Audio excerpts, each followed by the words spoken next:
Eh, Definitivamente debo de empezar por agradecer las expresiones que algunos de los senadores y de las senadoras han hecho a favor de mi persona y de la posibilidad que sea ratificado. Lo agradezco sinceramente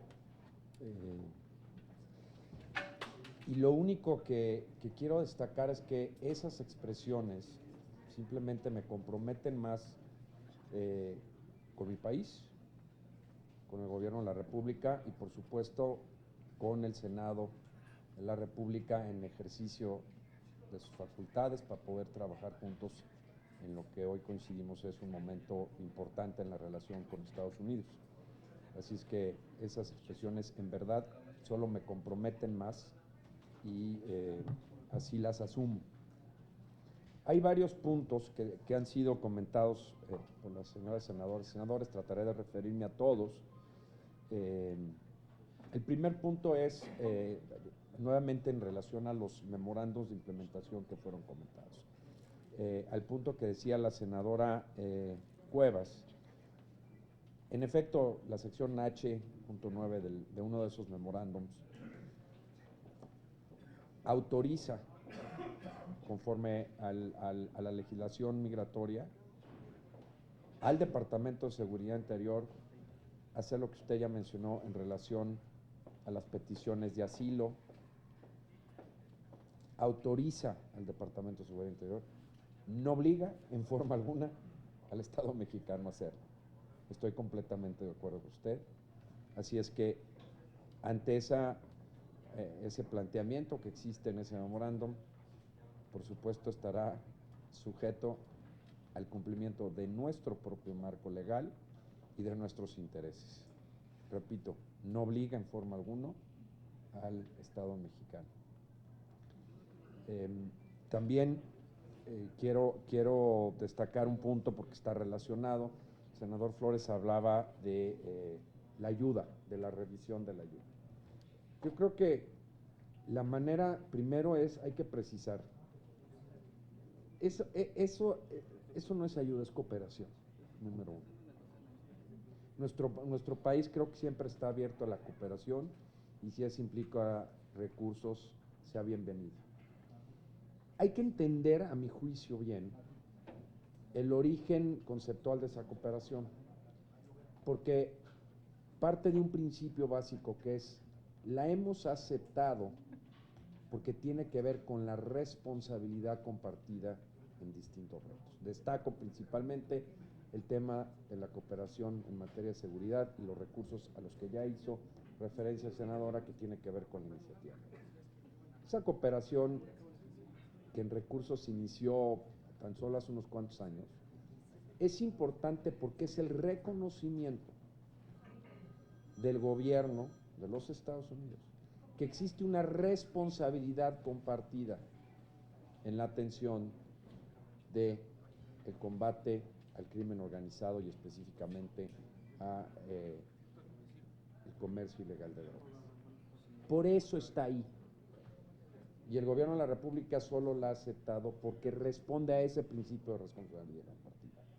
Si se pierde y si se cancela, no va por ningún motivo a impedir que el gobierno de la República haga lo que tiene que hacer en materia de procuración de justicia y de combate al narcotráfico.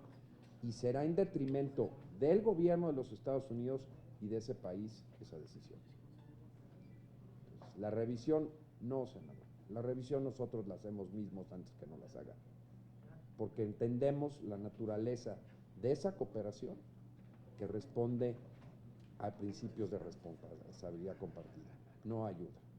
Pero estoy de acuerdo que es un tema que hay que dejar meridianamente claro con nuestras contrapartes. Se hizo también mención de los protocolos, la senadora Hernández, Lisbeth Hernández, del protocolo de atención consular, sobre todo lo que tiene que ver a niños y niñas no acompañados y a familias. La parte más dolorosa, sin duda, de lo que se está viviendo en materia migratoria tiene que ver con la afectación, con la separación de familias y con la afectación a la vida diaria de niños y niñas. Naturalmente eso es lo que ocupa a la Secretaría de Relaciones Exteriores de manera primordial. Como ya fue señalado, afortunadamente hay disposiciones o los memorándums hablan específicamente de que prevalecen ciertas disposiciones y tengan la certeza, uno, que desde la Embajada y desde la Cancillería se pone y se pondrá especial énfasis en eso, y estaremos, por supuesto, trabajando con usted y con otros senadores, senadoras para la revisión y para actualizar de los resultados y de lo que estamos viendo en esa sin duda, en esa materia.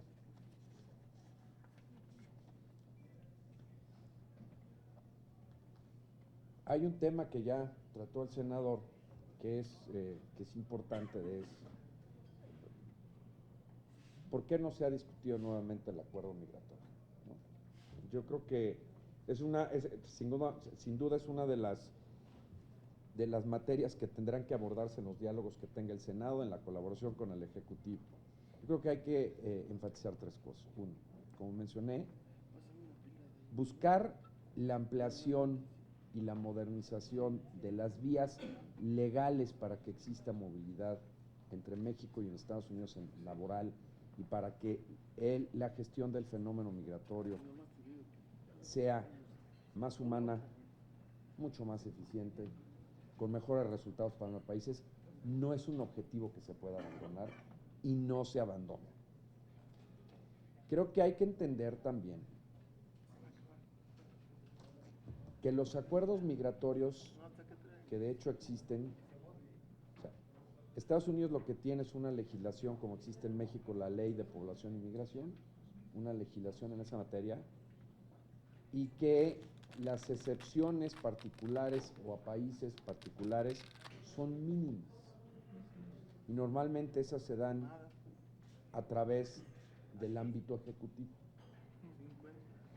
Soy de la convicción de que así como hace 20 años, al tener discusiones sobre el Tratado de Libre Comercio, ambas partes dejaron temas fuera de la agenda, no es ningún secreto, nosotros energía, ellos materia migratoria, pues es un buen momento, a pesar de las dificultades que existen, para decir, si vamos a discutir ese tema, nosotros también tenemos interés en discutir cuáles son las necesidades reales que hay en materia de determinados tipos de visas, cómo se pueden construir mejores mecanismos para que, como decía el senador Martínez, no estemos preocupados ni ellos ni nosotros de una migración que no está estrictamente en el marco legal. Se dé en el marco legal. Los mexicanos, me atrevo a decir, y se lo he dicho muchas veces a contrapartes estadounidenses, no tienen una predeterminación para violar el marco legal de los Estados Unidos. Eso no es cierto. Demuestren que existen vías legales suficientes para que usen y vayan a los trabajos que demanda su propia economía y que demandan los estadounidenses y que están haciendo una gran aportación a Estados Unidos, y verán que los mexicanos van a escoger las vías legales. No se debe de abandonar. Hay que entender cuáles son los mejores, o discutir incluso cuáles son los mejores mecanismos para lograrlo, pero no es un objetivo que esté abandonado, ni a mi juicio por ninguna circunstancia que se deba de abandonar. Vuelvo al tema, ya lo mencioné un poco, la senadora hablaba del tema de drogas y de todo lo que ha pasado, es muy claro. La verdad es que los gobiernos de ambos lados de la frontera, afortunadamente, en mi opinión, la cooperación en materia de procuración de justicia y de seguridad y combate al narcotráfico ha evolucionado, sí, con altibajos, pero favorablemente en los últimos 20 años. Tenemos hoy una mejor cooperación sobre un mejor marco legal, sobre mejores marcos de respeto, y eso creo que la mayoría coincide. No quiere decir que esté exento de problemas, diferencias, retos, no, pero tenemos una mejor cooperación hoy de lo que teníamos. Recuerden tan solo que hace poco existía un proceso absolutamente unilateral mediante el gobierno de Estados Unidos, certificaba o no a las naciones en su lucha o cooperación en materia de combate al narcotráfico. Bueno, pues hoy hay mejores mecanismos, la cooperación es fluida, pero siempre tiene que ser bajo el principio de responsabilidad compartida. A nosotros nos interesa, ya lo decía el senador Patricio Martínez, hay que abordar también el flujo de armas que ilegalmente van de norte a sur y de dinero, que es interés de la nación, y por eso está señalado eso en uno de los 10 objetivos que marcó el señor presidente de la República para cualquier discusión o negociación con los Estados Unidos. Por supuesto que así se debe hacer. Es tan importante para nosotros como cualquier punto que el gobierno estadounidense pueda señalar como interés de ellos.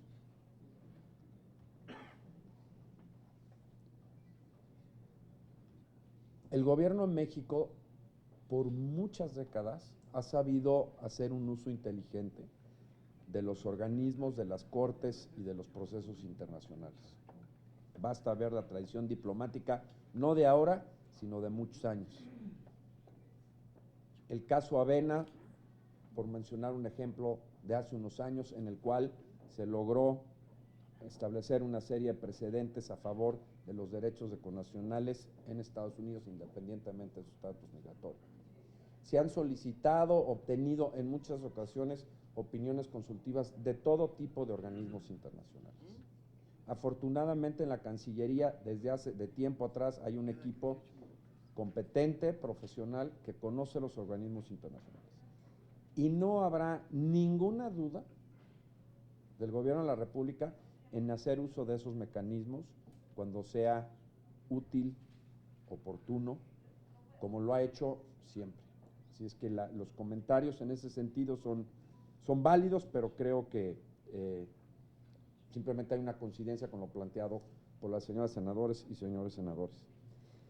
Se mencionaba por parte del senador Pedraza el perfil de los cónsules.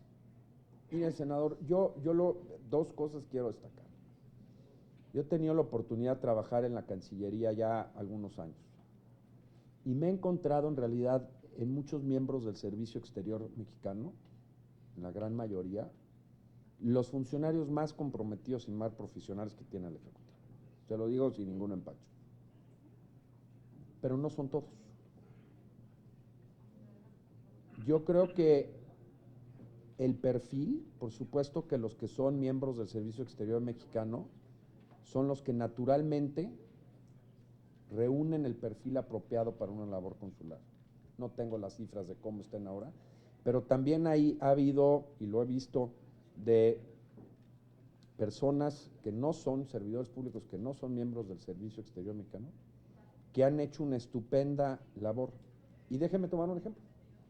El embajador Carlos Sada no es un miembro de carrera del Servicio Exterior mexicano, y sin embargo se ha desempeñado, creo que todo el mundo coincide en eso, se ha desempeñado en Chicago, en Los Ángeles, en Nueva York, en San Antonio, en la embajada,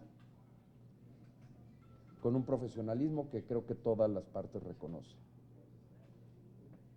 Ha habido muchos funcionarios de ese tipo. Entonces, lo que sí tiene razón en señalar es que independientemente de, digamos, de su origen o su formación, los consulados deben de tener gente sobre todo comprometida y sí profesional. Y el que no esté dispuesto a comprometerse plenamente y a tener una actitud profesional sin distingo de origen político, de si es miembro del servicio, debe estar fuera inmediatamente. Me atrevo a decir que el secretario Videgaray tiene perfectamente claro eso y que sabrá motivar a todos los cónsules y sabrá en su momento claramente tomar medidas ante los que no lo hagan. El trabajo en Estados Unidos lo tuve oportunidad de mencionar durante una conversación con algunos de los grupos parlamentarios. Es un triángulo de coordinación entre la embajada, la red consular, el subsecretario para América del Norte, por supuesto, con las instrucciones de la Cancillería y del señor presidente de la República. No es, como a veces se percibe, que el embajador tenga en los consulados a perfiles que son conocidos para él, no. Yo creo que no va por ahí y no es mi intención hacerlo. Los consulados dependen por razones claramente correctas y operativas de la subsecretaría. La Dirección General de Protección y Asuntos Consulares se encuentra en la subsecretaría, la Dirección General de América Norte. Pero lo que sí puedo decir es que si no hay coordinación, comunicación entre esos tres puntos, no es posible hacer el trabajo. En eso estoy plenamente consciente y tenga, digamos, la certeza que pondré de ser ratificado todo mi empeño en eso. El senador Romero Hicks me hizo preguntas, algunas preguntas muy específicas que voy a tratar de abordar brevemente en interés del tiempo de todos ustedes. Nuevamente vinculado con la parte de protección consular, senador. La embajada lo que tiene es una ventaja para trabajar en los casos, ya señalando algo que decía la senadora, los casos típicos, o uno, a través de las organizaciones nacionales de derechos civiles, y incidiendo en las estrategias jurídicas para sentar precedentes en los casos estratégicos. Cada consulado tiene, a través del programa de asesorías legales externas, PALE, y a través del programa de consultores legales pro bono, que ha sido muy exitoso, y que hay que fortalecer, y que se va a fortalecer con los recursos que ya ha dispuesto en realidad el legislativo para tal efecto. Ahí se concentran la mayor parte de ellos. Esos programas tienen cada consulado una articulación al nivel local. La embajada se concentra primordialmente en los casos estratégicos con organizaciones de alcance nacional en las estrategias legales que permitan sentar precedentes en esos casos, ¿no? quiere decir, el día a día, como mencionaba, el día a día de la embajada sí está involucrado en los casos de protección consular en todos lados, en las 50 representaciones consulares, pero su espacio natural es en esos casos estratégicos. Y por supuesto en comunicación todos los días, con los cónsules, con el subsecretario para América del Norte, etcétera. En la parte de comercio, senador, mire, nosotros, ahora sí que hablando con toda claridad, en el discurso de los últimos, que yo recuerde, 4 o 5 gobiernos, ha estado el objetivo, y correcto, de diversificar nuestras relaciones comerciales. Eso lo seguiremos haciendo y hay que seguirlo haciendo. No es ningún secreto que la mayor parte de nuestro comercio está concentrado con los Estados Unidos, ni que sea difícil, o sea, un crecimiento del 100% en el comercio con el resto del mundo, con Europa, que por supuesto hay que promoverlo, y se está trabajando en ello, pues aún deja una parte muy importante. Partamos de lo que es nuestra realidad y el hecho de que, y evidentemente hay debate sobre eso, y lo ha habido desde hace 20 años, en el modelo económico en el que estamos, el comercio con Estados Unidos es una parte fundamental. Así es, ¿no? Basta ver todas las estadísticas al respecto. Y yo sí soy un convencido de eso, no lo voy a ocultar, ¿no? Por supuesto abierto al debate, al diálogo y a estar equivocado al respecto. Entonces la diversificación se debe procurar y se está procurando. Pero la parte más importante, creo, es que usted decía, ¿qué sigue, no? Es transmitir y hacer entender que no es ya solo una relación de intercambio de flujos, o sea, de flujos comerciales e inversión. Es que realmente se ha distribuido, se trata ya de un modelo en el cual la producción, principalmente manufacturera, está distribuido a lo largo de cadenas de valor desde Canadá hasta México, y que incluso en esas cadenas de valor participan inversiones de otros países a través de las reglas de origen, ¿no? Entonces, hay un dato, por ejemplo, usted decía, ¿cómo convencemos que el empleo, que no se están perdiendo los empleos? Bueno, hay muchas maneras, tengo 2 observaciones al respecto. La primera es basada en un dato, digamos, básico. El 40% de lo que México exporta a los Estados Unidos trae un componente previo de Estados Unidos. Entonces, bueno, uno visto desde esa óptica, la preocupación por la balanza comercial empieza. Pero eso, creo que hemos cometido 2 errores, y usted se me señalaba algo. El lenguaje, perdón, tecnócrata, que a veces usamos los que nos formamos en esa, no siempre se transmite bien. Y 2, hay que llevar ese mensaje no a las élites, independientemente de partido, que están en las costas estes, oestes de los Estados Unidos, en ciertos cómodos. Hay que llevarlo al medio oeste, a otros estados donde no se conoce esto, y en un lenguaje que permita, ¿no? Los casos específicos abundan de cómo empresas mexicanas están teniendo y generando empleo en Michigan, en Arizona, en Luisiana, en Wyoming. Eso es lo que tenemos que llevar, ¿no? La imagen, yo creo que hay que reconocer que la imagen que hoy se refleja de México en Estados Unidos no refleja nuestra realidad, sin obviar ninguno de los problemas que tengamos aquí, no refleja nuestra realidad, y es una tarea fundamental mejorar nuestra imagen allá. En mi opinión, la primera, para mejorar la imagen, parte del reconocimiento de qué es bueno y qué es malo, qué sí es y qué no es. La credibilidad la hemos ganado a lo largo de muchos años allá, cuando sabemos aceptar que tenemos retos, pero que estamos trabajando en ellos, y que es mucho más lo que tiene México de positivo que lo que tiene de negativo. Decía el senador Martínez, no es un país de narcotraficantes por ningún motivo, no es un país de criminales por ningún motivo. De hecho, los índices, si uno analiza las estadísticas en ese sentido, los índices en México demuestran muchas mejores condiciones de seguridad que un número importante de ciudades en Estados Unidos.